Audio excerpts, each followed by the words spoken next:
voit ici, là, ça c'est année par année, à quel moment, à quel mois, à quelle période de l'année on a dépensé plus de ressources que ce que la Terre est capable de fournir à l'humanité. Si on commence en 1971, ça prenait presque toute l'année. C'est dans les derniers jours de décembre qu'on avait trop dépensé. Et là, vous voyez, on est rendu, là, j'ai pas pris les dernières dates, en 2019, on est en Je juillet. me trouve chanceuse à Rimouski d'avoir accès à ces experts-là, à ces personnes-là qui viennent témoigner de leur propre bagage professionnel et personnel sur des enjeux qui nous touchent tous, des enjeux qui sont de l'heure, des enjeux qui sont très grands, plus grands que nous, mais qui nous relient tous à travers ça. Autre théorie, ça c'est très important aussi, qui ne tient plus aujourd'hui, c'est la fameuse théorie du ruissellement. Vous êtes sûrement au courant de ça. Ça veut dire qu'il faut laisser les riches être le plus riches possible. Mais plus ils sont riches, plus ils vont faire déverser cet argent-là sur l'ensemble de la population. Et finalement, tout le monde va profiter du fait que les riches soient riches. Eh bien, ça, il n'y a plus personne qui croit à ça aujourd'hui. On se veut détendu, convivial. On veut rendre accessible des connaissances parfois plus universitaires ou plus intellectuelles à la population générale. Donc, l'idée, c'est que ça soit confortable quand même. Mais moi, je me place toujours dans une optique de comprendre des choses. C'est sûr que si tu regardes l'ensemble des conférences, on n'aborde pas ce qui est le plus joyeux. Hein? On regarde justement, on prend soin de s'offrir un espace pour regarder ce qui n'est pas agréable à regarder. Puis souvent, ce qu'on fait les humains, c'est qu'on met ça en dessous du tapis, on met ça en arrière, puis on fait semblant que ça n'existe pas. Mais pour agir en conscience de ça, c'est confrontant d'être en conscience des choses qui sont désagréables parce que ça a des impacts sur nos choix de vie, sur nos réflexes, nos habitudes. Ça revient tout le temps. Ça revient tout le temps à une conclusion de « il y a peut-être un virage qui pourrait se prendre, mais comment le prendre? » Mais justement, c'est pas en restant chacun chez soi qu'on va arriver à trouver des solutions. C'est en mobilisant une collectivité. Mais vous voyez qu'on est en profond déséquilibre au niveau global. Sans rentrer, là, c'est tous les systèmes qu'il faut maintenir en équilibre afin de ne pas provoquer un apocalypse climatique parce qu'ils sont tous interdépendants. On ne peut pas faire bien dans un puis négliger les autres. On ne peut pas en échapper un seul. Et ça, c'est l'état des choses au niveau global. Mais on en est à un point où est-ce qu'on doit regarder les réalités, où est-ce qu'on en est rendu pour vrai. Là, parce que l'ensemble des conférenciers, là, ils ont tous un point de vue, pas catastrophiste, là, mais comme alarmant sur l'état de la situation. Quand on regarde la carte du monde, c'est extrêmement inquiétant. Hein? On observe que la très, très forte majorité des gens sur la planète vivent dans des régimes totalitaires ou d'extrême droite. C'est la réalité actuelle. Cette conscience socio-écologique-là, en rapport avec le système dans lequel on vit, qui est le capitalisme, on voulait articuler les concepts, de voir comment on peut en sortir. Il y avait une personne ancrée dans la réalité locale, puis une personne, Claude Vaillancourt, donc qui est plus à Montréal, puis plus connu pour son militantisme avec Attaque. Ça a été très intéressant d'avoir ces deux points de vue-là, puis cette rencontre-là sur scène. Ça m'a permis aussi de mettre tout ça en relation, puis de voir le grand modèle économique international qui nous semble encore là beaucoup plus grand que nous, puis qu'on a peu de contrôle. Bien, à l'échelle locale, qu'est-ce qui peut se faire comme transition, comme interstice là, que lui appelait, là, donc comment on peut bâtir ces initiatives-là qui font une différence dans nos communautés. On va parler de trois choses ce soir. Moi, je vais vous parler un peu de capitalisme et capitalocène, donc un outil pour penser le capitalisme au 21e siècle. Ensuite, on va parler aussi d'une perspective socio-écologique pour comprendre qu'est-ce qui se passe au sein du capitalisme aujourd'hui, mais pour l'étudier quantitativement, pour planifier au sein de nos organisations. Et finalement, je vais vous parler un peu d'outils pour concevoir la transition au niveau global, mais aussi au niveau local, de tenter de faire le pont finalement. Quelques outils pour penser la transition systémique. Donc, le lié à la pratique. Là, moi, je suis vraiment orienté, oui, recherche, etc., mais une recherche tournée vers la pratique. capitalocène. Vous avez entendu parler peut-être de ce concept-là, peut-être pas. Anthropocène, est-ce qu'il y a des gens qui connaissent ça, Anthropocène? Donc, on serait dans une nouvelle ère de notre planète qui est structurée par l'action humaine. Donc, l'humanité est en train de créer une nouvelle période géologique, si vous voulez, sur notre planète. Il y a certains penseurs qui disent, attention, c'est erroné. L'humain a pu vivre sur la planète sans modifier de façon substantielle son environnement ou l'équilibre écologique pendant très longtemps, mais il se passe quelque chose de très spécifique récemment. Regardez, ça c'est la croissance du PIB dans le monde. Il y a quelque chose qui s'est passé il n'y a pas si longtemps. Il y a certaines personnes qui disent il y a 200 ans, d'autres personnes 400 ans. Moi, je suis plutôt de la thèse de Ellen Wood à Toronto, donc je dirais à peu près 350 ans, peu importe. Mais il y a quelque chose qui est apparu. Il y a eu une transition systémique et nous sommes entrés dans l'ère du capitalisme au niveau d'abord local. Les gens disent c'est pas mal en Angleterre que ça se serait passé. Et là, ça se serait étendu par la compétition géopolitique, les guerres, etc. Il y a un système qui produisait de la puissance internationale, et c'était le capitalisme. On a vu une effarante augmentation du PIB dans toutes les sociétés qui l'ont adopté. Excusez-moi. Donc, on est au 21e siècle, un peu dans on a culminé au niveau, à la fin du 20e siècle, là, presque la totalité de notre planète et de l'humanité vivait dans un système socio-économique régi par le capitalisme.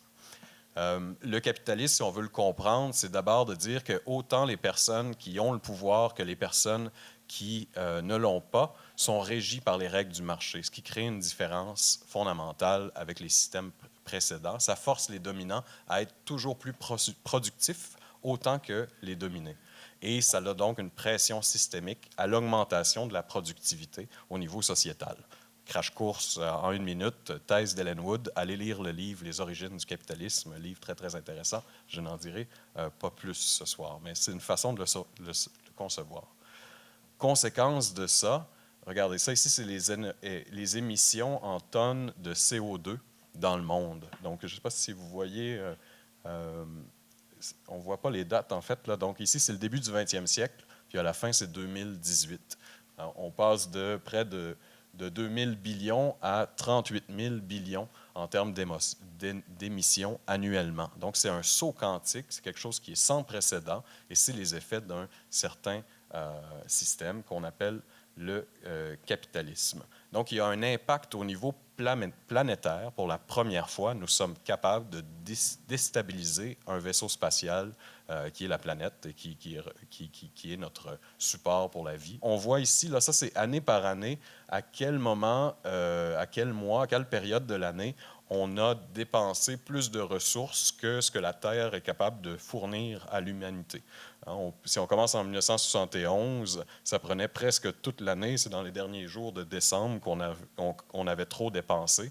Et là, vous voyez, on est rendu, là, je n'ai pas pris les dernières dates, en 2019, on est en juillet, et d'année en année, on va plus loin. Pourquoi? Parce qu'il y a une croissance économique et il y a de plus en plus de ressources qui sont exploitées. Vous voyez par pays. Évidemment, ce n'est pas tous les pays qui font ça, et on va y revenir. Il y a des pays qui sont beaucoup plus intensifs dans leur exploitation des ressources naturelles, mais globalement, on a un enjeu mondial, global, en termes d'exploitation des ressources de la Terre. Donc, quand on parle de capitalisme, mettons-nous en tête des cours d'économie. La plupart d'entre vous auront passé par des cours d'économie obligatoires. On enseigne à l'ensemble de l'humanité qu'on peut prévoir dans nos organisations et dans nos sociétés par un croisement entre l'offre et la demande qui établit le prix. Et sur ces données-là, on peut planifier l'ensemble de nos activités humaines.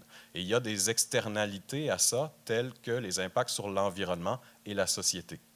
Et ça, c'est la pensée économique qui a donné cours et qui permet tout le système qu'on a vu. Donc, un instrument intellectuel extrêmement puissant, mais qui, évidemment, il y a des problèmes parce qu'on externalise nos effets sur la nature et la société. c'est de baser sur une vision que l'homme, là je pèse mes mots, là, un homme est au centre de toute l'activité, qu'il met son ego au centre de ses choix pour maximiser, qu'il a des billets en main, puis qui calcule les probabilités de profit. Et c'est sur cette base-là qu'on pense la société.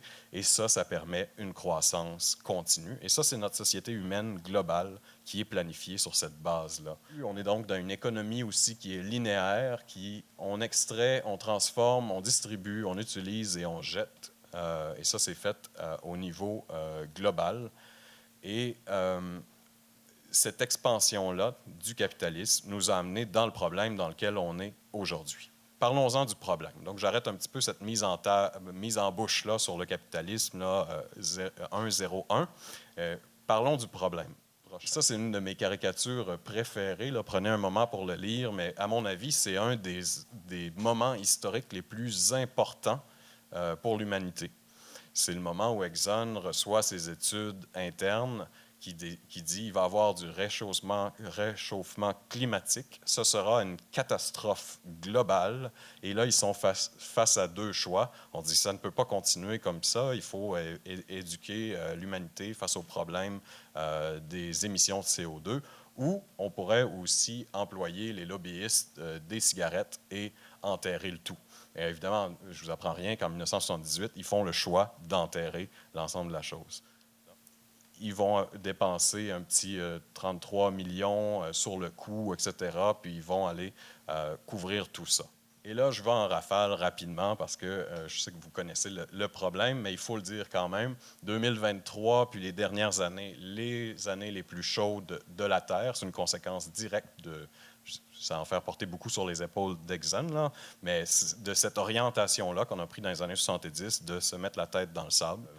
Encore ici, la température au niveau de l'air sur la Terre. Regardez, 2023, on fait très bonne figure, encore une fois. Là, ici, on est sur la glace en Arctique. Vous voyez qu'il y en a de moins en moins. C'est plus que prononcé. C'est une tendance qui est drastique. En Antarctique, c'est la même chose. Et là, fait divers, mais juste pour bien que ça entre dans notre imaginaire aussi, là, que ça ne reste pas désincarné.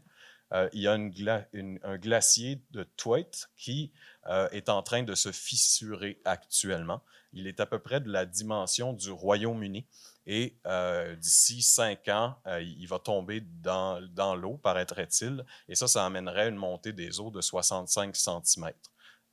Donc, il l'appelle le glacier de l'Apocalypse ou des trucs comme ça, mais qui écoute les gens qui font les modélisations de nos jours, qui pourtant ont prouvé qu'il y avait pas mal raison. Et vous voyez, 65 cm, ben, c'est l'effet sur le parc Beau Séjour que vous voyez en haut à gauche. Donc, c'est urgent, tout le monde le répète toujours, mais comprenons d'où tout ceci vient. Ben, on parle du capitalisme, on parle de capitalocène, donc c'est ça qu'on parle ce soir.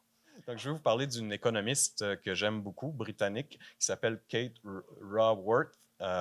Et elle a amené le modèle économique du beigne, donc Donut Economics, qui je pense que c'est un modèle qu'on devrait tous incorporer afin de dépasser la vision économique qui a mené au problème global actuel. L'économie du beigne, c'est de reprendre notre façon de penser l'économie et de planifier notre économie afin de mettre les besoins sociétaux au centre et les enjeux écologiques à l'extérieur. Donc, une planification économique se veut plutôt un jeu d'équilibriste qui nous permet de répondre aux besoins sociétaux sans nécessairement aller trop loin dans notre impact planétaire.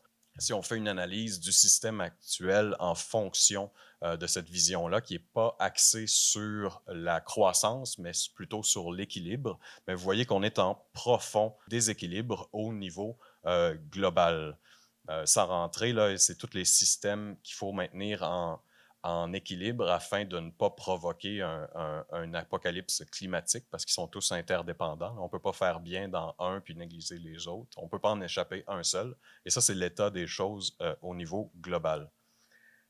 Donc, tous les grands titres qu'on voit passer au niveau global, ou des inéquités de richesse au niveau de l'accès aux ressources, puis ensuite tous les types de problèmes écologiques, se trouvent à être reliés par ce modèle économique-là, où on a manqué notre coup en termes d'équilibre. Donc, ce que je vous propose, c'est que commençons à concevoir le niveau global depuis cette lentille-là.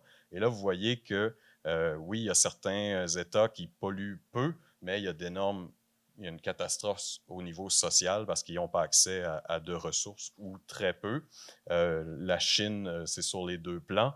Et si on regarde même les États-Unis à la toute fin ici, là, qui ont un bon revenu par capita, mais ces impacts environnementaux sont absolument impossibles de soutenir à long terme. Et même avec tout ça, il se trouve avoir des enjeux au niveau social à cause des inéquités. Donc ça ici, c'est le monde. Si je vous présente le monde depuis la lentille du Donut Economics, ça se trouve à dire, est-ce qu'on est capable de rencontrer les besoins de la planète et est-ce qu'on est capable de rencontrer les besoins des gens?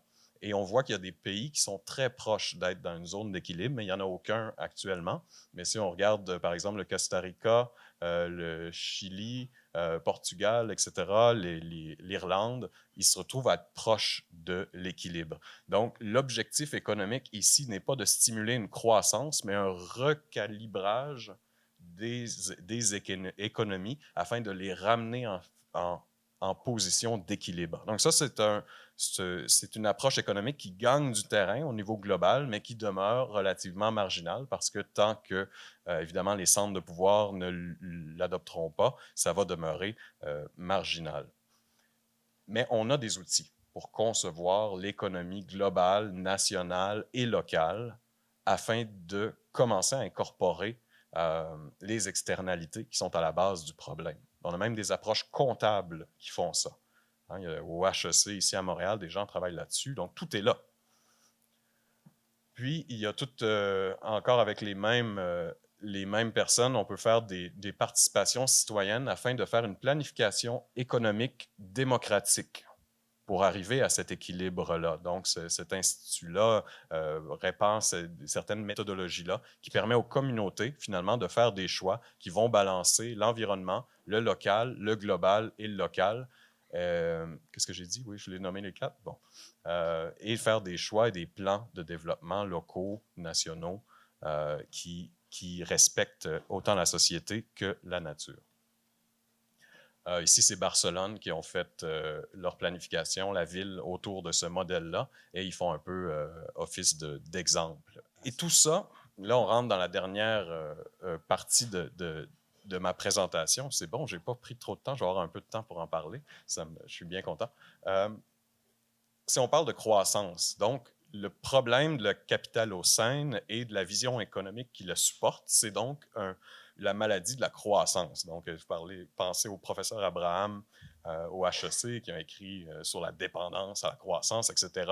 C'est ce qui nous amène dans la situation où on est actuellement. On vise la croissance dans un moment où c'est suicidaire, collectivement, comme une humanité, tant qu'on ne réussit pas à rétablir. J'ai rien contre la croissance, mais il faut qu'on soit en position d'équilibre parce qu'on continue à scier la branche sur laquelle on est assis à vitesse grand V. Vous avez vu le 2023, quand je vous montrais tous les graphiques, là, on est en train de battre tous les records et ça va de plus en plus vite. Donc, il y a seulement les gens qui se mettent la tête dans le sable, qui ne voient pas qu'on est face à un changement drastique au niveau de la planète. Donc, je trouve que c'est une expérience qui est dangereuse de continuer là-dedans sans s'en préoccuper. Donc, qu'est-ce que ça implique? Qu'est-ce qu'on fait à partir de là? Là, c'est le moment où je vais essayer de faire un pont entre cette situation globale-là de capitalocène qu'on peut comprendre et qu'on peut agir par une pensée économique d'équilibre vers du local, pour ceux qui aiment les néologismes, là, donc d'une action qui lie le global et le local. Ici, il y a un sociologue, probablement mon sociologue favori, qui était très présent dans mes recherches et mon enseignement à Saint-Paul, à Ottawa, Eric Olin Wright, qui s'est intéressé particulièrement à la question de la transition. Donc, c'est un sociologue qui est allé voir toutes les traditions de changement systémique qu'on a développées comme humanité depuis les derniers siècles. Donc, pensons par exemple on peut partir du socialisme révolutionnaires, on peut parler des libertaires, de rupture évolutive, on peut parler de la social-démocratie. Donc, il va faire une analyse relativement qui se veut le plus holistique possible et faire un effort de systématisation de comment l'humanité a pensé la transition jusqu'à maintenant. Hein? Puis ça me semble sage de ne pas tenter de réinventer la roue, mais plutôt de s'inspirer de l'histoire, un procédé relativement classique. Donc, voici un peu ce qu'il nous dit. Quand il regarde la stratégie, ce qu'on appelle la stratégie de la rupture, il va faire une analyse des sociétés contemporaines, parce que c'est ce qui intéresse Eric Olin Wright, donc une société nord-américaine de capitalisme avancé. Donc, pour ceux qui ont pensé la transition du capitalisme vers autre chose depuis une optique de rupture, qui est donc le socialisme révolutionnaire, etc., ils ont rencontré jusqu'à maintenant des échecs. Donc, qui ici pense qu'il va y avoir un grand soir révolutionnaire dans les prochaines 10 ans?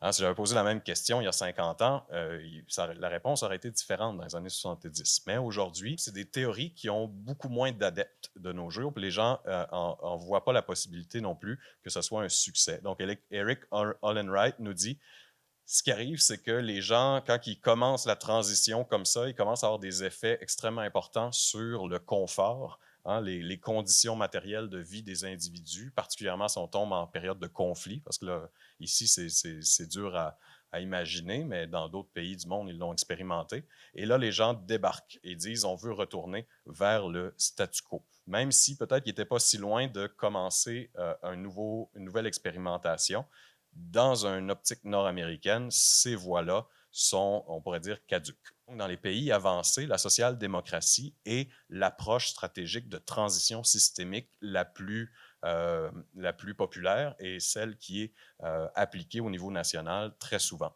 Donc, vous allez voir des partis progressistes se situer dans cette approche-là. Eric Olin Wright, il va nous dire qu'on regarde, peu importe le pays qu'on regarde, on peut identifier certains patterns. Donc, c'est une approche qui fonctionne bien. On va créer des compromis. Il va y avoir une augmentation des conditions matérielles, mais on va arriver à un endroit qu'on appelle la trappe social-démocrate.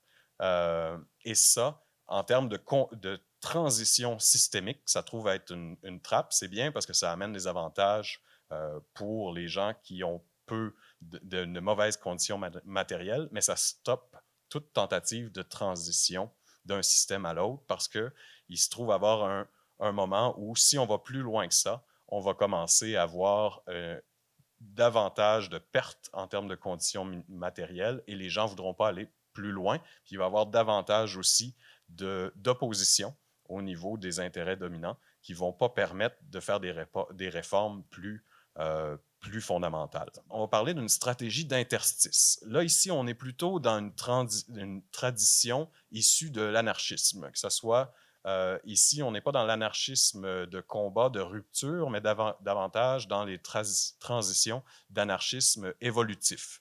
Donc, des gens qui cherchent à créer ce qu'on peut appeler des interstices, qu'on peut appeler des tiers-lieux, qu'on peut appeler, bon, donnez-y le nom que vous voulez, mais des poches d'un système alternatif qui vit en relative autarcie. Bon.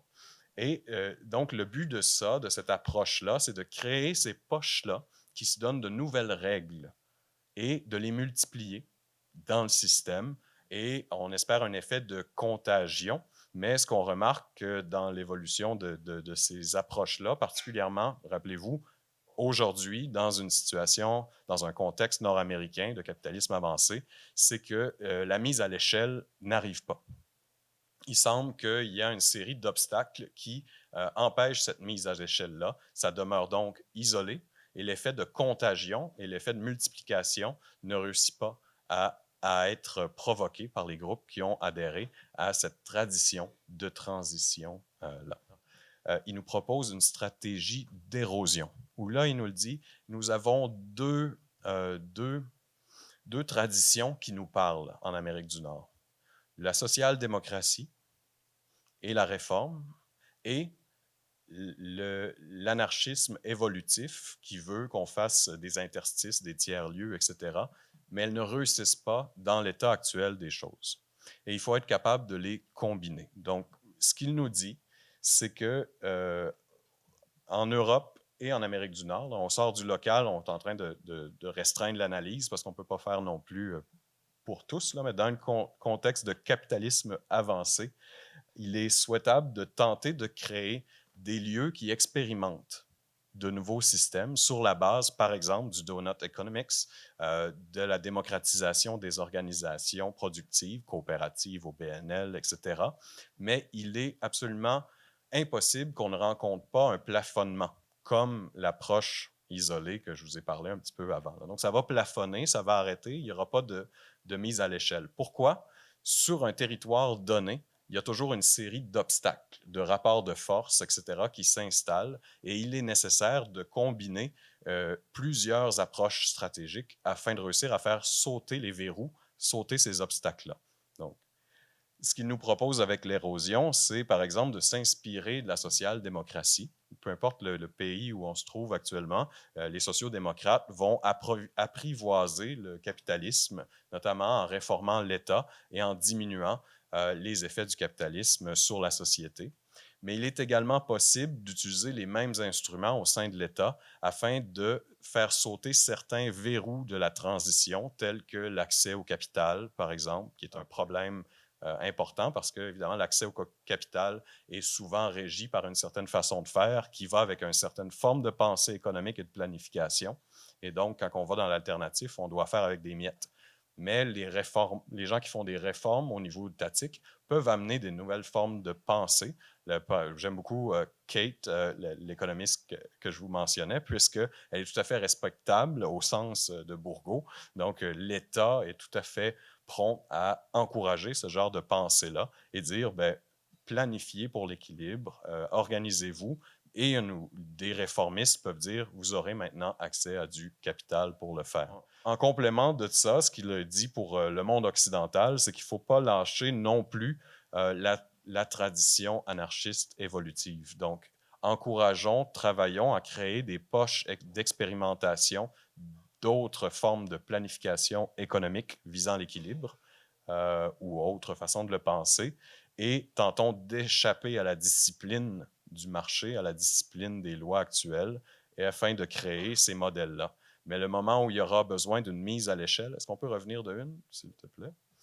Au moment où il y aura un moment de mise à l'échelle, il y aura un besoin de concertation afin de mettre les deux approches de la social-démocratie et de l'approche anarchiste évolutive afin de faire sauter certains verrous ou certains obstacles dans un territoire donné. Donc, il met beaucoup l'emphase sur arrêter de chercher une stratégie du grand soir. Il faut plutôt réussir à créer les organisations, à créer les stratégies concertées afin que les gens analysent leur territoire, leurs enjeux de transition en fonction des résistances existantes dans un milieu ou une région donnée et les faire sauter ensemble en utilisant une diversité d'approches stratégiques, particulièrement les deux qui tentent de mettre de l'avant. On a besoin des gens dans les fonds d'investissement, on a besoin de gens dans les ministères, dans les partis politiques, mais on a aussi besoin d'organisations grassroots qui vont créer d'autres modèles et c'est ceux-là qu'il faut réussir à dynamiser en utilisant des instruments extrêmement puissants qui existent actuellement sous le contrôle de l'État, par exemple. Donc, il nous dit, voici nos défis pour la transition au niveau local pour arriver à une mise à l'échelle. On pourrait parler de local, mais commençons par régional ou national. Donc, de créer des organisations qui sont capables de capter des ressources, qui sont capables de recevoir ces ressources-là qu'une approche réformiste serait capable de libérer. Il faut donc que des organisations soient capables de les capter, ces ressources-là, afin de procéder à la mise à l'échelle des interstices, des nouveaux modèles, etc. Il faut ensuite amener une compréhension située dans une région de où sont les blocages, qu'est-ce qui empêche cette mise à l'échelle-là, afin que quand on fasse de la concertation, on ne parle pas seulement de ce qu'on veut voir advenir dans le monde post-capitaliste, mais plutôt de se dire, regardez, entre l'Apocatière et Sainte-Anne-des-Monts, c'est quoi les problèmes qu'on a à faire des mises à l'échelle de modèles alternatifs? Est-ce qu'on est capable de se concerter dans une approche stratégique de transition? C'est ce que nous dit Olin Wright. Donc, si on tente de ramener, disons, du du global jusqu'au local, c'est ce que sociologues nous amènent à faire d'une certaine façon, de penser l'approche de l'érosion par une concertation multi-stratégique, une pluralité de formes d'action. Donc, c'est comme ça que je mettrais la table. Maintenant, je passerai la parole à Claude qui, ici, Esdras Mainville est un de mes auteurs que j'aime beaucoup. Il est gaspésien, donc moi, j'aime bien dire aussi qu'on peut penser les choses à partir de nos traditions, bien qu'il y ait des propos tout à fait détestables sur un certain nombre de sujets. Au niveau du coopérativisme, il est extrêmement intéressant. Donc, un penseur économique gaspésien qui devrait nous inspirer sur certaines choses, mais passons ici. Donc, merci beaucoup.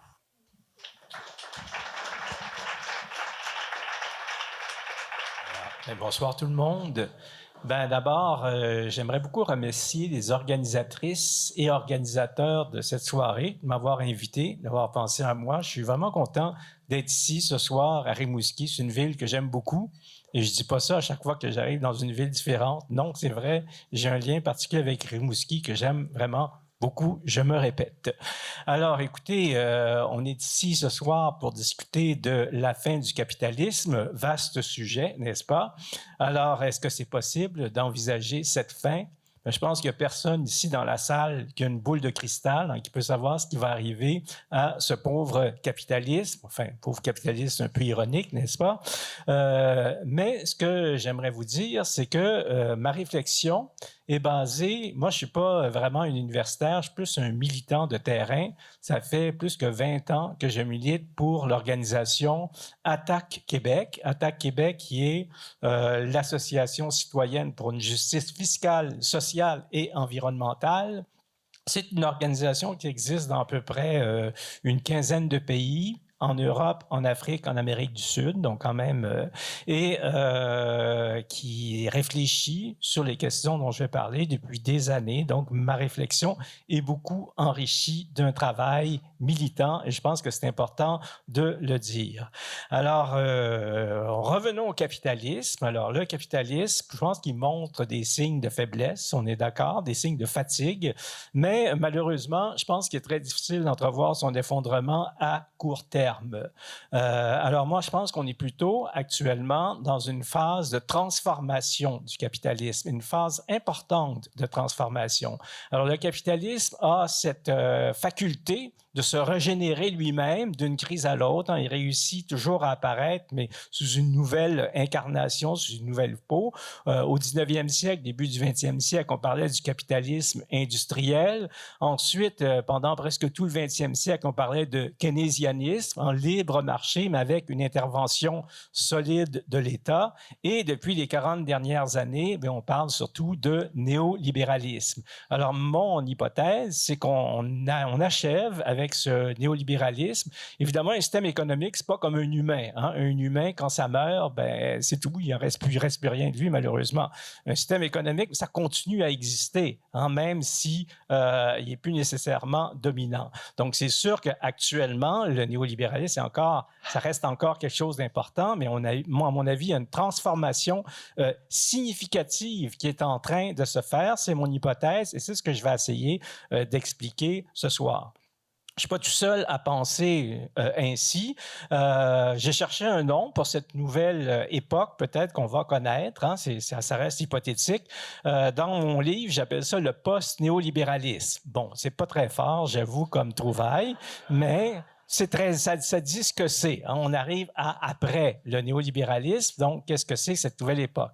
Il y a justement un camarade à Philippe et moi qui s'appelle Jonathan Durand-Folco avec Jonathan Martineau qui viennent de sortir un livre. Il parle de capital algorithmique. Alors, selon eux, l'importance des algorithmes dans l'économie, dans toute la gestion de la société, c'est rendu tellement important que c'est quelque chose qui peut qualifier notre époque. Je n'ai pas commencé à lire leur livre, mais je trouve que c'est une hypothèse qui est extrêmement intéressante. Et souvent, de toute façon, quand on donne un nom à une époque, le nom arrive après l'époque. Par exemple, la Belle Époque, personne appelait la Belle Époque au moment de la Belle Époque. C'est après qu'on a eu la nostalgie pour cette période-là qu'on a décidé de trouver un nom pour cette période qui était quand même assez longue. Le virage n'est pas spectaculaire. Au lendemain de la Deuxième Guerre mondiale, on savait qu'on allait vers quelque chose de très, très nouveau. Aujourd'hui, c'est un peu le sous-titre de mon livre, je parle de virage discret. C'est un virage, mais on ne se rend pas trop compte que c'est un virage, mais pourtant, il y a vraiment une transformation réelle. Et je suis sûr que vous-même, vous pensez à ce qu'était votre monde il y a 10 ans, il y a 15 ans, pensez à ce que c'est aujourd'hui, mais vous avez l'impression, non, c'est pas vrai, on vit pas dans la même chose. Les problèmes auxquels on fait face ne sont plus exactement les mêmes, de même que les solutions aussi. Alors, qu'est-ce qui va mettre du plomb dans l'aile du néolibéralisme? Bien, à mon avis, il y a 4 facteurs qui sont importants à déterminer. Le premier facteur, c'est peut-être le moins important des 4, c'est comme ça, mais le premier facteur, c'est que ça ne marche pas, le néolibéralisme. C'est très, très clair. Ça ne marche pas pour l'environnement, ça ne marche pas pour l'économie, ça ne marche pas pour le travail, ça ne marche pas pour les gens. On nous avait promis une mondialisation heureuse. Ça, c'est un terme qu'on utilisait souvent. Laissez-nous faire, faites-nous confiance, puis vous allez voir que le monde va être meilleur si on laisse l'économie le plus libre possible. Un des grands best-sellers des années 90, c'était La fin de l'histoire par un dénommé Fukuyama. On arrive à cette période dans l'histoire où il y a un système qui est possible, c'est la démocratie libérale. Et à cause de ça, il n'y aura plus d'autre système et on s'en va vers ça, puis ça va durer des centaines d'années, puis on va être bien.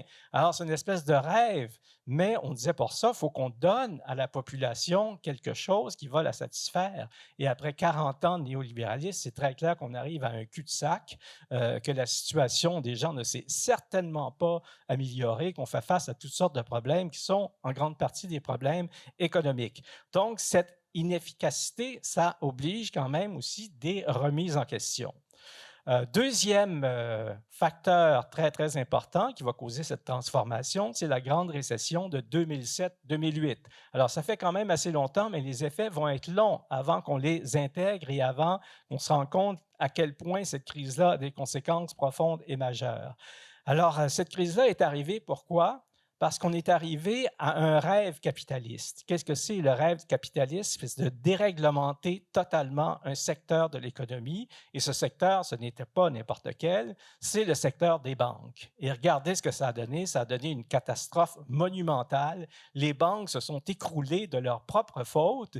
Et qui va secourir les banques? Bien, c'est les États, finalement, l'État auquel on ne croyait pas, et celui qui va permettre aux banques de continuer à exister. Et qui va payer la facture? Bien, évidemment, c'est les populations, c'est les gens qui vont être victimes de plans d'austérité pendant des années et des années. Est-ce que c'est un système qui marche? Bien sûr que non, c'est un système qui ne marche pas et on est obligé de réfléchir, en tout cas au moins, à cette notion fondamentale du néolibéralisme de déréglementation de tous les secteurs, qui a viré au cauchemar ici. Donc, quelque chose d'assez important. Autre chose qui va changer la donne considérablement, et ça, Philippe en a parlé beaucoup, c'est bien sûr la question du réchauffement climatique qui nous oblige à penser l'économie autrement. Alors, depuis que le capitalisme existe, la notion de croissance est une notion fondamentale. C'est la notion qui est à la base de tout. Là, on se rend compte que la croissance, non seulement elle n'est plus soutenable, parce qu'on ne peut plus fournir en énergie comme on pouvait le faire avant, non seulement la croissance est insoutenable, mais la croissance peut aussi nous détruire. Si on continue à consommer des hydrocarbures, eh bien, on s'en va tout simplement vers notre propre destruction. Et les hydrocarbures avaient quelque chose de merveilleux pour l'économie capitaliste. Qu'est-ce que c'est? On vend un produit qu'on brûle, qu'on est obligé de racheter sans cesse. C'est merveilleux. Et le capitalisme a roulé là-dessus pendant des années. Bien, si on fait vraiment une descente énergétique, si on passe aux énergies renouvelables, on n'est plus dans cette logique. Donc, vous voyez qu'on touche quelque chose ici d'assez fondamental. Et autre chose aussi à propos du réchauffement climatique, quelque chose qui est très, très important, la protection de l'environnement passait toujours en second par rapport au bon roulement de l'économie. Des lois sur l'environnement étaient qualifiées d'obstacles au commerce et de barrières non tarifaires qu'il fallait éliminer. Donc, on avait choisi quelque chose qui est bon pour l'environnement ou quelque chose qui est bon sur l'économie, on n'hésitait pas pendant toutes les années néolibérales. C'est très clair que le choix, c'était de faire quelque chose qui est bon pour l'économie. C'est ça qui est le plus important. Maintenant, on ne peut plus faire ça aujourd'hui. C'est clair, on ne peut plus penser comme ça parce qu'on sait toutes les conséquences catastrophiques que ça peut avoir. Et dernier élément qui va aussi affecter durement le néolibéralisme, c'est la COVID. La COVID va nous permettre de nous rendre compte de l'importance des chaînes d'approvisionnement. On se rend compte que dans une situation pareille, on n'avait plus l'approvisionnement pour des choses qui sont absolument fondamentales. Hein? Et à ce moment-là, on s'est dit, bien, cette espèce de pensée du libre-échange, il faut toujours aller chercher au bout du monde le produit qui va coûter le moins cher possible pour permettre aux entreprises de faire le plus de profit possible, eh bien, tout ça n'est quelque chose, ce n'est plus pensable. Et la COVID aussi va nous rappeler cette chose fondamentale, c'est l'importance d'un État aussi. Si l'État n'avait pas été là pour donner aux gens des revenus qu'ils avaient plus parce que finalement tout était fermé puis personne ne travaillait, eh bien, on serait arrivé dans une situation tout simplement catastrophique. Donc, cette espèce de l'idéologie tout au marché ne peut plus fonctionner dans un tel contexte. Alors, ces 4 événements qui vont se succéder, eh bien, vont tuer dans l'aile plusieurs des principes fondamentaux du néolibéralisme auxquels on a cru. Mais quand je vous dis on a cru, là, on a cru profondément. C'était la vérité, c'était la voie à suivre. Il n'y avait pas d'autre chose. Alors, je vais faire la liste. Je vais les voir une après l'autre. D'abord, bien sûr, la question du libre marché.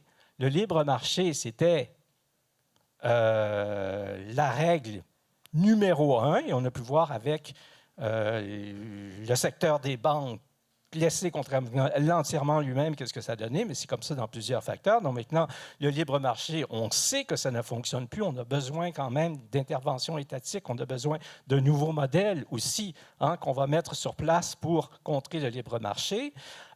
Deuxième aspect très fondamental, dans la pensée néolibérale, c'est quelque chose de très, très important, c'est les baisses d'impôts. On disait que les baisses d'impôts, dans le fond, ça permettait aux gens d'avoir plus d'argent dans leur poche, que ce soit des gens riches, des entreprises ou même des individus dans la société. Donc, on a plus d'argent dans nos poches, donc on dépense plus, donc c'est bon pour l'économie. Alors, derrière ça, il y avait quand même une autre pensée qui était comme plus importante, parce que ça, on sait que de toute façon, ça ne peut pas marcher à long terme. Il y avait cette idée, bien sûr, de permettre à la classe dominante, aux gens très riches qu'on avait imposé beaucoup dans les années du keynésianisme, d'avoir plus d'argent. Et pour les riches, on sait à quel point c'est important d'avoir beaucoup d'argent, même s'ils ne savent plus quoi en faire de tout cet argent. Et aussi, il y avait cette idée d'affaiblir l'État. Donc, un État qui ne perçoit plus de revenus, c'est un État qui perd de son pouvoir d'intervention. Et ça faisait tout à fait l'affaire. Alors, donc, aujourd'hui, on revient à cette idée que les baisses d'impôts, c'est peut-être pas si bon que ça. On les remet en cause. Là, vous allez me dire, oui, mais Legault a fait des baisses d'impôts. Oui, c'est sûr que pour un parti politique, c'est toujours tentant de donner des bonbons à son électorat, mais c'est intéressant de voir que Legault n'a pas fait ses baisses d'impôts pour la même justification. Il a dit, je vais faire ça parce qu'on a tous des problèmes avec l'inflation et ça va vous aider. Bon, est-ce que c'est valide comme vision? Peut-être pas, mais c'est intéressant de voir que la justification n'était pas la même. Et aussi, c'est intéressant de voir qu'au Québec, il y a une opposition systématique à ces baisses d'impôts, et même de la part des patrons qui sont mobilisés. On dit, écoutez, M. Legault, faites pas ça. Il a fait pareil, mais quand même, ça vous montre à quel point les baisses d'impôts, on ne les voit plus exactement de la même manière maintenant. Autre théorie, ça c'est très important aussi, qui ne tient plus aujourd'hui, c'est la fameuse théorie du ruissellement. Vous êtes sûrement au courant de ça. Ça veut dire qu'il faut laisser les riches être le plus riches possible. Mais plus ils sont riches, plus ils vont faire déverser cet argent-là sur l'ensemble de la population. Et finalement, tout le monde va profiter du fait que les riches soient riches. Eh bien, ça, il n'y a plus personne qui croit à ça aujourd'hui. Et les statistiques sont là pour le prouver. D'année en année, on observe qu'une minorité toujours plus petite de citoyens accapare une part toujours plus grande de la richesse aux dépens de tous les autres. Alors, ça ne s'est pas passé et c'est très clair que c'est quelque chose qui ne peut pas exister non plus. Donc, cette théorie du ruissellement qui avait justifié justement des baisses d'impôts pour les riches et toutes sortes de politiques en faveur de l'accumulation de la richesse pour certains individus, eh bien, on sait que théoriquement, en tout cas, ça ne fonctionne plus. Autre chose intéressante que j'ai combattue aussi personnellement dans ma vie, c'est la question du libre-échange. Alors, le libre-échange était absolument nécessaire pour la croissance et pour donner des produits de consommation à des meilleurs prix.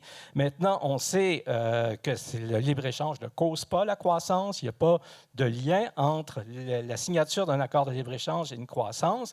Et on sait aussi que les accords de libre-échange ont été catastrophiques pour l'environnement et aussi catastrophique pour la condition des travailleurs et des travailleuses. C'est qui va être prêt à travailler pour les pires conditions avec le salaire le plus bas. C'est eux qui vont avoir le contrat. Alors, cette logique-là n'est pas une logique qui peut fonctionner et le libre-échange est remis sérieusement en cause aujourd'hui. Et d'ailleurs, une des grandes théories du néolibéralisme, c'est le consensus de Washington qui avait été fait par des institutions financières qui étaient à Washington, le Fonds monétaire international et la Banque mondiale.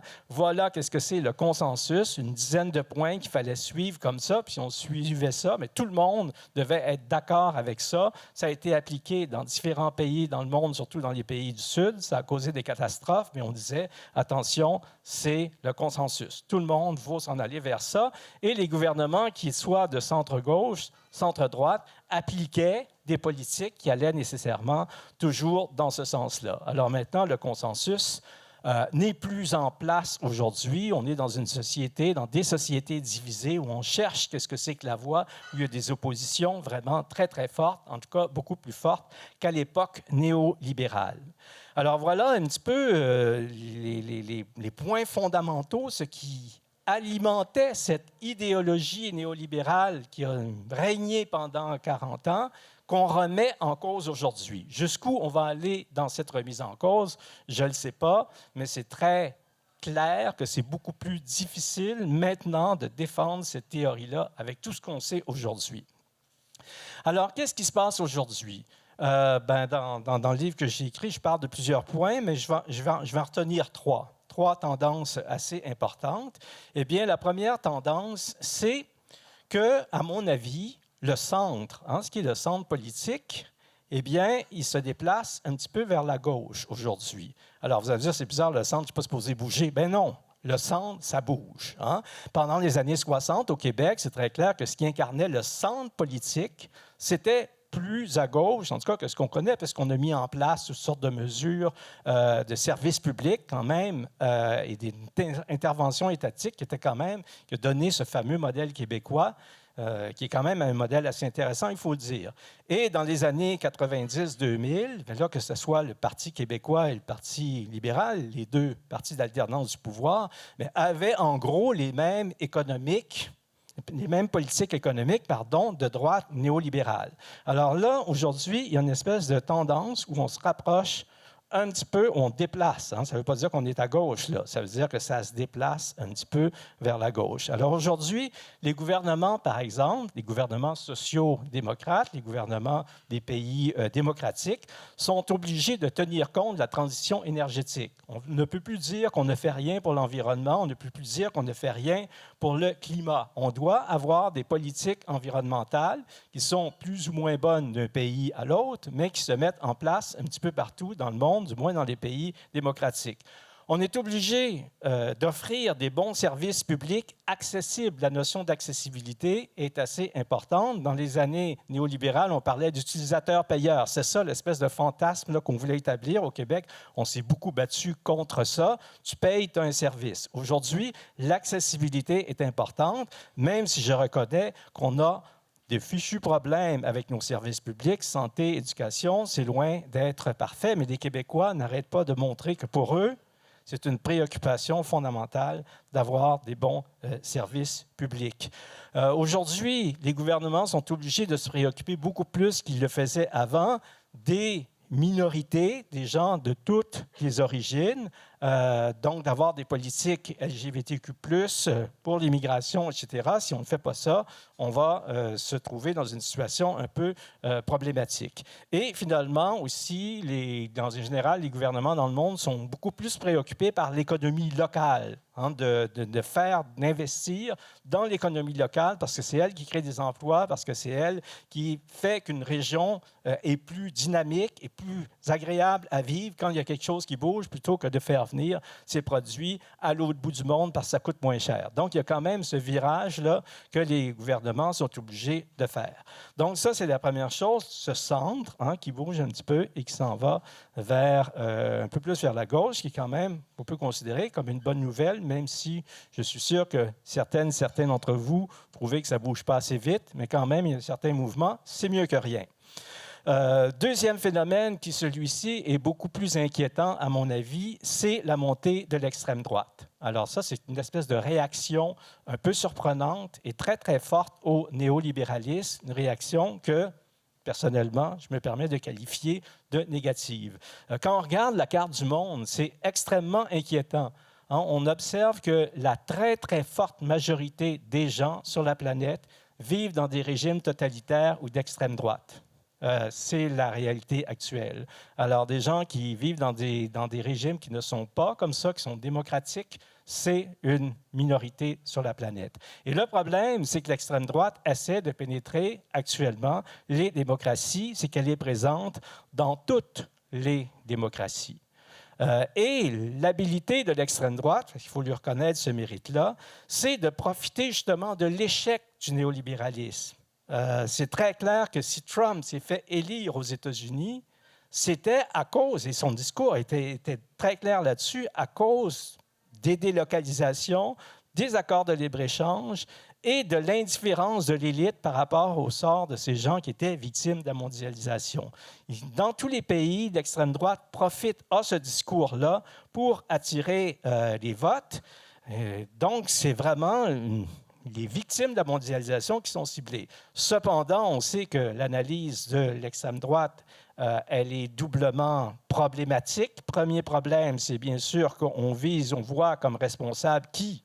Le voisin étranger. Bon, on sait à quel point l'extrême droite est teintée de racisme, et ça, c'est un problème majeur.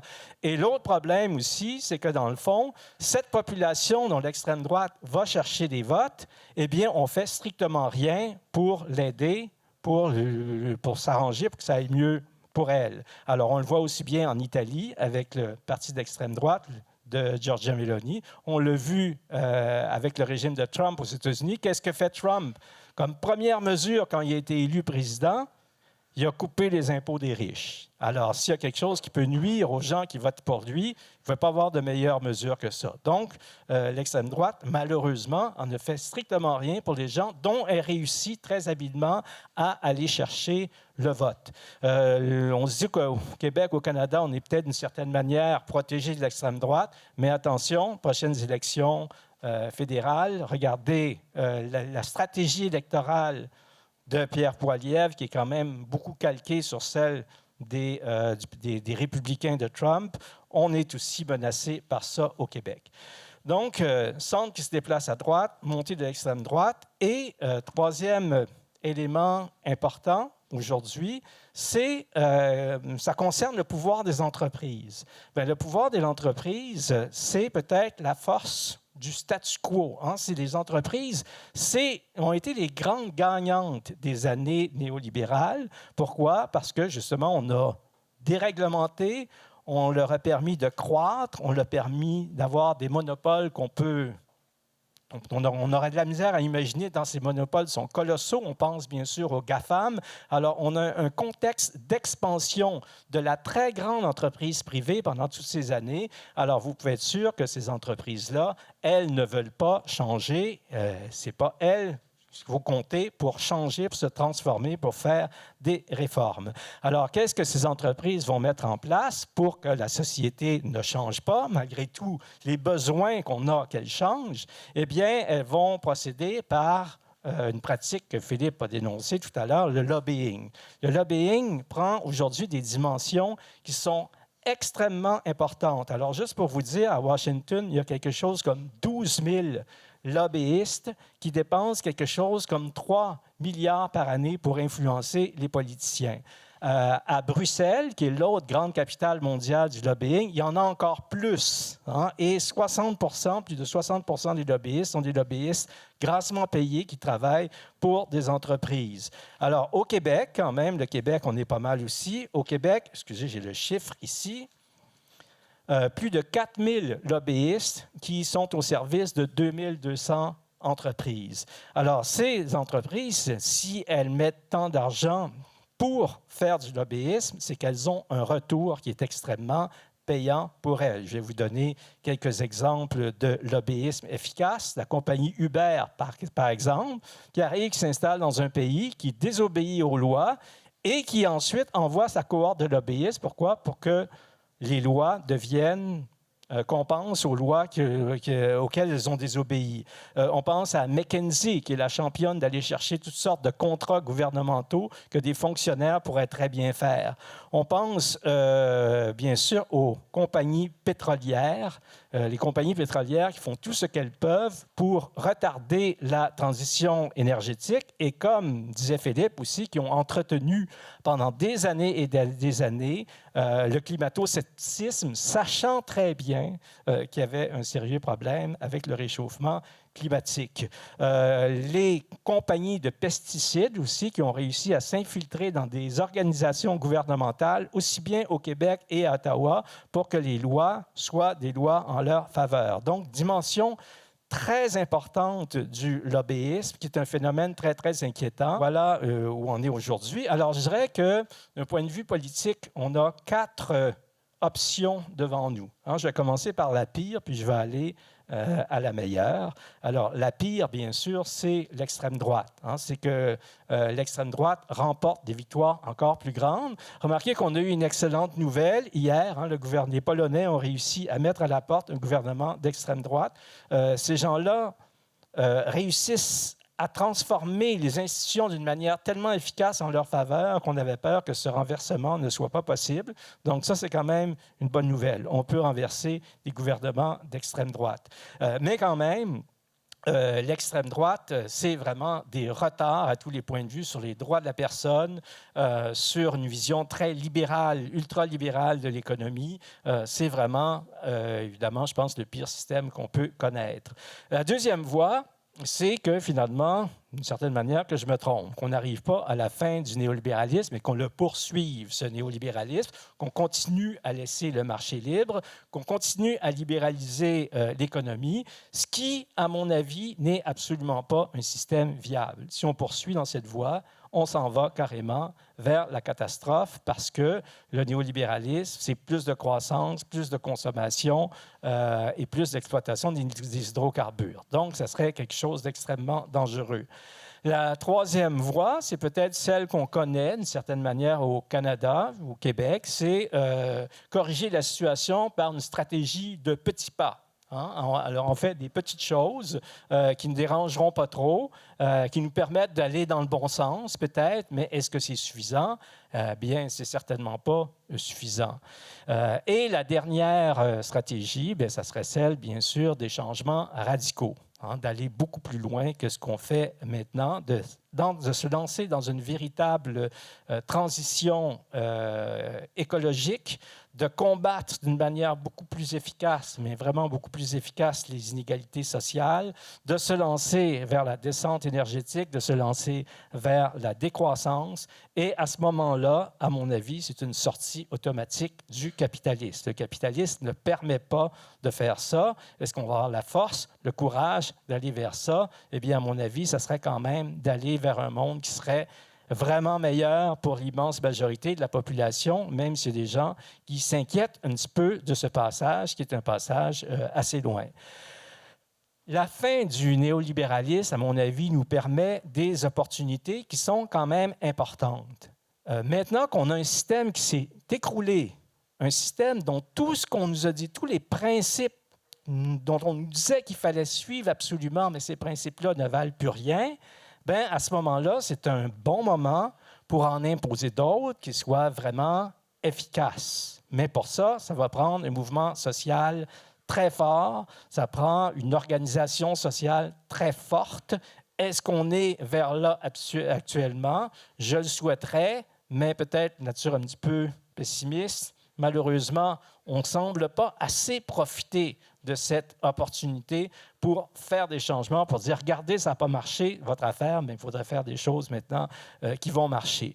Mais quand même, la question de la transition énergétique, la question du réchauffement climatique, les conséquences que ça peut avoir, bien, à mon avis, si on fait exactement ce qu'il faut pour ça, c'est-à-dire vraiment une transition beaucoup plus forte qu'on fait actuellement, ne pas s'orienter vers le capitalisme vert, qui n'est vraiment pas une solution, à mon avis, idéale, si on fait vraiment tout ça, non seulement on va avoir une planète qui va être beaucoup plus saine, beaucoup plus agréable à vivre, mais à mon avis, le système capitaliste aurait peut-être de la difficulté à survivre dans de pareilles circonstances.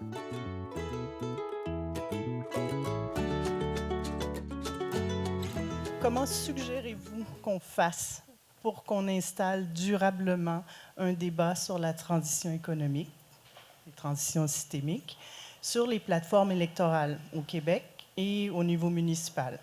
Qu'est-ce qu'on fait pour que ça ne disparaisse pas du radar? Parce qu'en période électorale, on parle toujours, évidemment, c'est normal, de choses concrètes comme des ponts, comme l'éducation ou comme de l'emploi, du Costco. Qu'est-ce qu'on fait? Qu'est-ce qu'on peut faire pour que s'installe le débat, pour que ça ne quitte pas la scène, pour que les médias en parlent, mais pour aussi qu'on ait des dialogues, c'est-à-dire avec des citoyens et avec les élus, avec ceux qui prennent des décisions. Ça, c'est toujours la question la plus difficile. Que faire, que faire? Faut peut-être regarder la situation d'une façon plus globale. Moi, je suis quand même pas si pessimiste. Puis je parlais avec une camarade du Front commun sur la transition énergétique qui suit, elle va dans les COP, donc les conférences sur le climat, et puis elle disait qu'au Québec, finalement, la qualité de l'information s'est beaucoup améliorée. Puis, tu sais, on se compare, puis des fois, on se dit, on n'est pas si mal. Moi, je pense que la question de la transition, du réchauffement climatique, en tout cas, qu'on appelle changement climatique, moi j'aime mieux réchauffement climatique, est très abordée. Puis quand on regarde aussi toutes les catastrophes qui se produisent dans le monde, ça inquiète les gens, et c'est peut-être une façon d'aborder ce problème-là, de dire que le réchauffement climatique, actuellement, ce n'est plus dans l'avenir, c'est dans le présent. Évidemment, ça en prend peut-être plus que ça. On sait que la dissonance cognitive, c'est un problème très difficile à combattre et il y a beaucoup de gens qui sont là-dedans, mais il faut s'acharner, donner des exemples et en parler autour de nous. Je pense que c'est le seul moyen que ça se répande.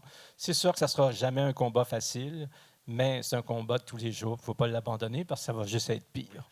Donc là-dessus, je rajouterais quelque chose, c'est de le lier. Moi, j'aime beaucoup penser les enjeux locaux immédiats à travers ces lentilles-là. Donc, si on pense, oui, aux changements climatiques globaux, etc., l'urgence climatique, etc., les gens, souvent, ils se sont fait montrer des graphiques comme j'ai montré à plus soif. Mais si on parle, dans les prochaines années, des impacts concrets et qu'on est capable de les cadrer en fonction d'où vient-il, quelles sont les solutions, est-ce que la discussion que tu avais autour de l'extrême droite, c'est un peu ça. Un problème, c'est subjectif. Donc, qui va être capable de s'en saisir?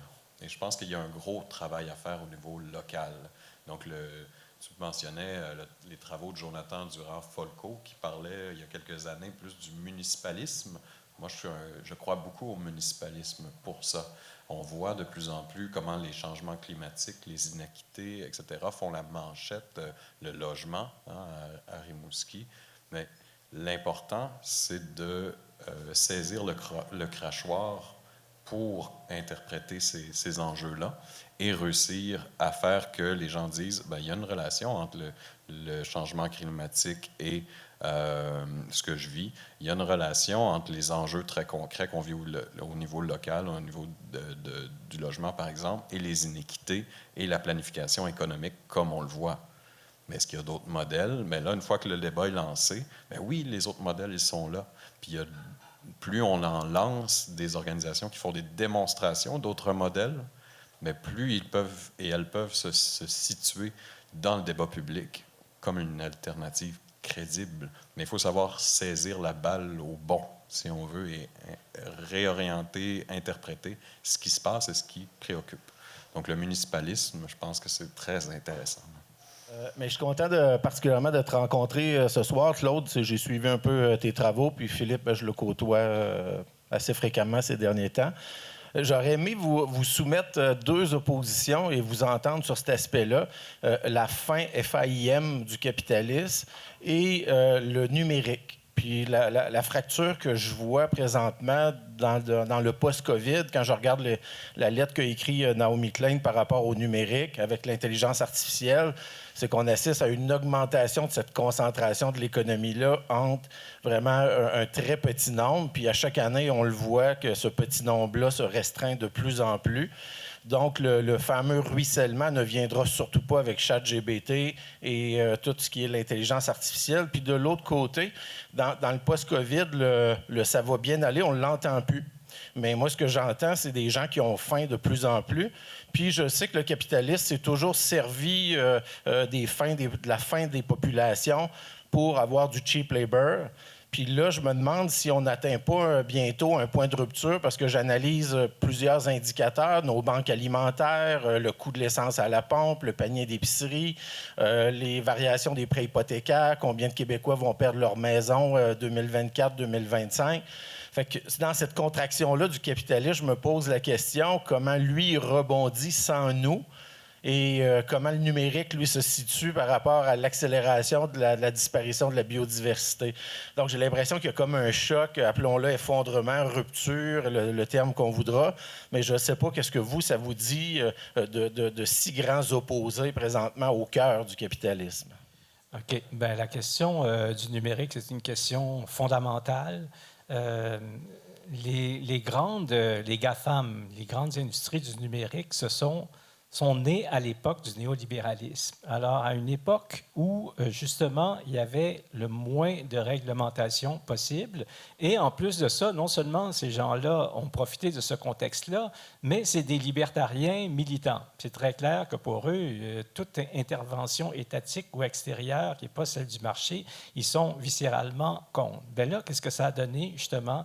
Ça a donné des monstres. Ça a donné des entreprises d'une dimension hallucinante. Actuellement, dans l'économie, là, il n'y a rien qui ait autant de valeur boursière que ces fameux GAFAM. Et là, on est pris avec ces monstres-là. On essaie de domestiquer les monstres. Hein? Regardez, le gouvernement canadien, il a fait la loi sur Google puis Facebook. C'est une bataille. Hein? Puis regardez, c'est difficile. L'Union européenne essaie de passer des règlements contre eux et on réussit parfois quand même, hein? Mais des fois, c'est difficile. Et c'est surtout aussi, ça, c'est moins évident, c'est des champions de l'évasion et de l'évitement fiscal. Ça, ils dérobent des fortunes à l'impôt, puis ça, on n'arrive pas, puis ils n'ont aucune contribution sociale. Donc, c'est très clair que les GAFAM, par leur poids économique, par leur puissance, par le fait aussi qu'il n'y a pas de modèle de réglementation dans toute l'industrie du numérique. Les autres, il y en a parce que ils sont apparus dans un contexte réglementé. Ces compagnies-là apparaissent dans un contexte complètement déréglementé. Alors, c'est vraiment un problème majeur, à mon avis. Et aussi, dernière chose, c'est ça, ce sont des championnes du lobbying. Le nombre de lobbyistes des GAFAM, là, c'est vraiment majeur à tous les niveaux de gouvernement en plus. Donc, c'est vraiment quelque chose qui ne sera pas facile. C'est sûr que tout ce qui est tous les autres modèles qui peuvent apparaître, c'est ceux-là qu'il faut encourager. Il faut se tourner vers les logiciels libres, ça c'est fondamental. Mais on sait à quel point, justement, les GAFAM leur font des barrages aussi. En tout cas, moi je pense que c'est une bataille qui est loin d'être finie. J'ai un de mes camarades qui a écrit un livre qui s'appelle « Les batailles de l'Internet ». C'est quand même assez intéressant parce que, justement, il situe cette lutte-là d'une manière plus large, d'une manière très sociale aussi. Donc, oui, vous faites tout à fait bien. Et ensuite, oui, dernière chose aussi concernant les GAFAM, c'est des grands consommateurs d'énergie aussi. Donc, au niveau de la transition, c'est un obstacle, même ça, c'est moins connu. Alors, voilà, j'ai peut-être mal répondu à votre question en ce sens que je n'ai pas de solution par rapport à ça, parce que c'est un problème extrêmement complexe, là, mais quand même, il faut être conscient de toutes les dimensions de ce problème posé par les GAFAM. En fait, moi, je voulais plus parler de quelque chose qui est de l'ordre du numérique, mais aujourd'hui, c'est les médias, parce que c'est un système aussi, les médias, c'est un système qui fait partie du capitalisme à part entière. Et c'est un système qui est en crise, qui est en plein effondrement chez nous, on le sait, et qui a évidemment une importance phénoménale dans l'avant et dans l'après. Dans l'avant, c'était la consommation de masse qui a été favorisée par la publicité. Et puis dans l'après, c'est comment on prend la parole aujourd'hui, comment on s'informe, comment on travaille entre nous pour penser le monde de demain en fonction de ce qui est en train de se passer. Puis là, je lisais hier soir qu'il y a une armée de 40 000 personnes qui font de la modération sur TikTok. Puis ça m'a fait rire parce que je me disais, les médias sociaux, il y a 10-15 ans, là, on voyait ça arriver, puis on se disait, la liberté d'expression, tout le monde peut parler, ça y est. Puis 15 ans plus tard, c'est l'inverse, c'est le retour de la censure totale. Finalement, tout ce qui ne rentre pas dans le moule, ça ne passe pas. Mais il faut aussi, parce que les médias, surtout au Canada en ce moment, font porter le chapeau sur les plateformes avec raison. Je suis tout à fait d'accord sur les problèmes d'impôts non payés, d'évasion fiscale, d'hypercroissance, comme disait José tantôt. Ça n'a pas de bon sens, mais ceci dit, les médias eux-mêmes canadiens, traditionnels, que j'appelle moi patrimoniaux, parce que tradition c'est une chose, mais patrimoine c'est encore autre chose. Mais on parle aussi souvent de systèmes patrimoniaux, c'est les systèmes informatiques du patrimoine versus justement, par exemple, les logiciels collaboratifs, les logiciels libres, tout ça. Mais bref, pour en revenir aux médias, l'effondrement, il est là. Puis les médias, en fait, ils ont abdiqué face à la révolution qui s'en venait il y a 15-20 ans. Ils l'ont vu venir. Il y a plein de gens qui leur en ont parlé, qui leur ont dit attention, ça s'en vient. Il y a eu le même déni au niveau de la révolution médiatique qu'il y a eu au niveau du climat, par exemple. Donc, on le sait, mais on ne veut pas le savoir, on n'en parle pas. Puis aujourd'hui, les médias, évidemment, ils se retrouvent dans la situation où leurs revenus ont fondu, où ils n'ont plus les ressources nécessaires. Puis maintenant, ils se présentent comme des défenseurs de la démocratie. Mais quelle démocratie? La démocratie qui se base sur la publicité, sur la vente des biens et des services, sur les belles voitures qu'on veut nous vendre au téléjournal tous les soirs ou dans les pages des magazines, ou une autre forme de démocratie. Et donc, pour terminer mon intervention, non, ce n'est pas une question, mais en fait, oui, c'est une question, mais à tout le monde, c'est que je me dis que il faut vous parliez tantôt d'occuper les espaces, les interstices et tout ça, puis je me dis que dans le système médiatique actuel, et près de chez nous, puis dans notre région, quelque part, il faut qu'on se réveille et puis qu'on fasse quelque chose, qu'on prenne la parole, qu'on retrouve des espaces de parole citoyennes, démocratiques, mais médiatisés, c'est-à-dire qui font du millage, qui vont autour de nous et qui portent loin.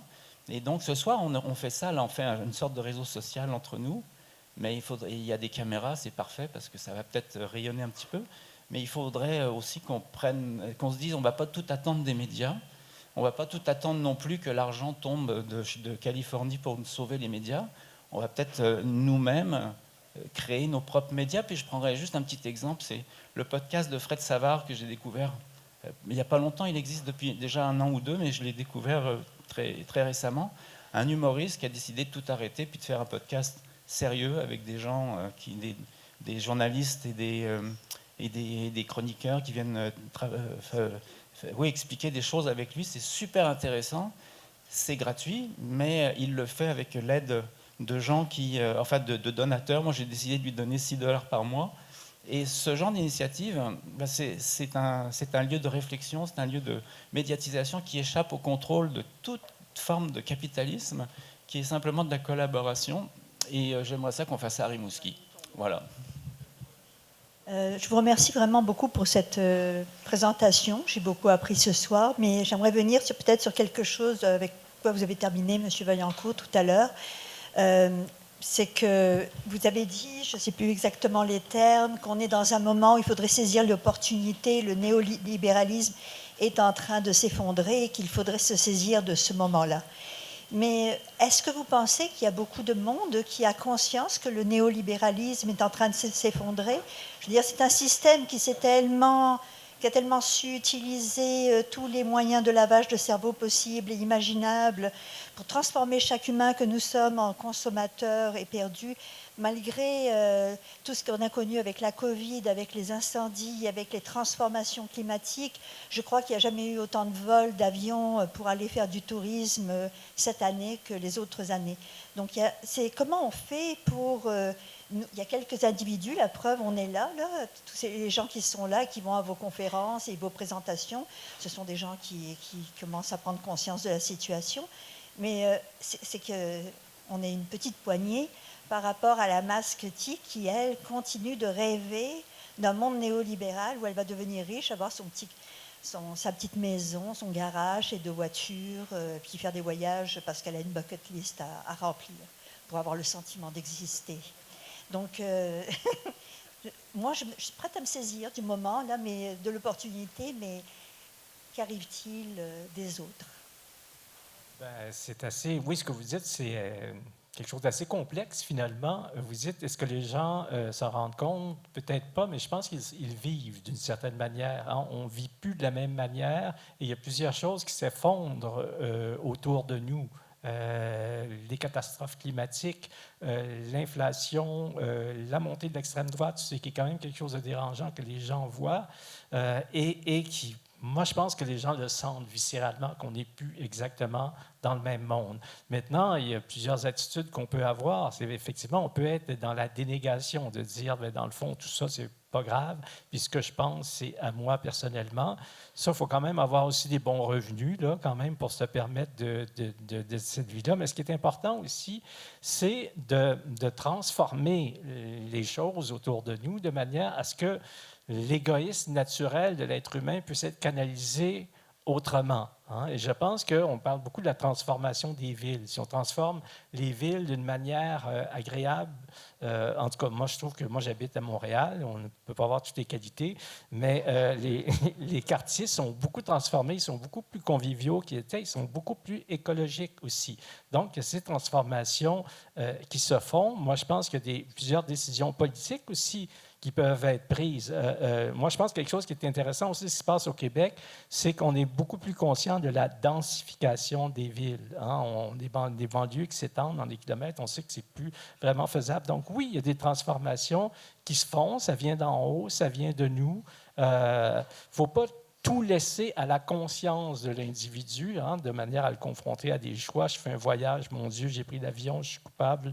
Qu'est-ce que je pourrais faire? Combien d'arbres je pourrais planter pour compenser? Mais on voit que c'est beaucoup plus complexe. Moi, je trouvais, peut-être, ça a été critiqué pour ça, mais l'idée de Dominique Champagne d'un pacte, c'est intéressant. Moi, je fais quelque chose, mais attention, les gens qui nous représentent, la société, eux aussi, ils font quelque chose. Puis là, si tout le monde s'implique d'une certaine manière, bien, c'est là qu'on va arriver à un véritable progrès. Personnellement, je pense qu'il y en a beaucoup plus à faire du côté des gouvernements qui vont vraiment, ces lois, qui ont un pouvoir de transformation extrêmement grand, qui ne prennent pas. Hein, je peux vous avouer que j'ai assisté à 3 COP, donc 2 conférences sur le climat, puis 1 sur la biodiversité. C'est un exercice profondément désolant. Pourquoi? Parce qu'on voit toutes les capacités qu'il y aurait si les gouvernements mondiaux prenaient des décisions très efficaces, significatives. On pourrait transformer les choses, mais en même temps, on voit toutes les forces de la réaction du statu quo. On voit le lobbyisme se déployer dans les COP. Je peux vous dire, c'est quelque chose de profondément affligeant. Donc, c'est ça. Oui, on a une part individuelle, mais aussi, il faut continuer à faire pression pour que les changements viennent aussi d'en haut, de nos élus, des gens qui nous représentent. Les changements doivent se faire partout. Je ne sais pas si je veux répondre vraiment à la question, mais je saisis la balle au bon. Quand on parle, qu'est-ce qu'on peut faire? On parle, j'entends, on nomme la ville, les gouvernements. Moi-même, quand je parlais de collectivité, on imagine un interstice comme un petit village gaulois, là, Astérix et Obélix, mais ça a d'autres formes. Puis ça, j'aimerais ça peut-être le mettre sur la table comme mon dernier mot. Quand on parle de la tradition économique québécoise de collectivisme, j'ai écrit un article avec Simon Tremblay-Pépin et d'autres auteurs dernièrement là-dessus. On parlait de fédération au début du 20e siècle, c'était d'agriculteurs, par exemple, donc les mutuelles, etc., afin de rompre avec la dépendance vis-à-vis les banques. Le clergé venait asseoir ça, etc. Il disait qu'il faut faire des fédérations nationales gérées démocratiquement par et pour les agriculteurs. Ça, c'est une pensée économique proprement québécoise du début du 20e siècle. Mais qu'est-ce qui se cache derrière ça?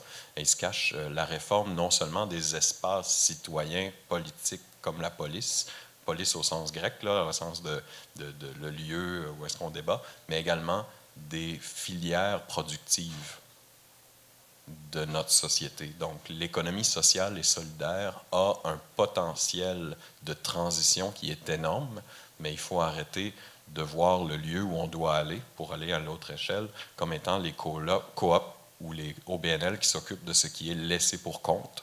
On doit plutôt viser les secteurs les plus intensifs en capital, en production, en impact sur la société. Donc, quand on parle de transition, on parle d'un autre système. On a une belle tradition au Québec. Mais on l'a laissé complètement de côté. Révolution tranquille, ça pourrait être une autre conférence, etc. On a dit, c'est l'État qui s'en occupe. Ça se passe au niveau politique ou ça ne se passe pas. Mais ce n'est pas vrai. On est capable, depuis le coopérativisme, depuis l'économie sociale et solidaire, de reprendre en main le niveau productif, les services, l'échange de biens et services au quotidien, et de créer des formules démocratisantes de gestion de ça. Donc, il y a tout ce potentiel-là aussi comme champ d'action au niveau du travail.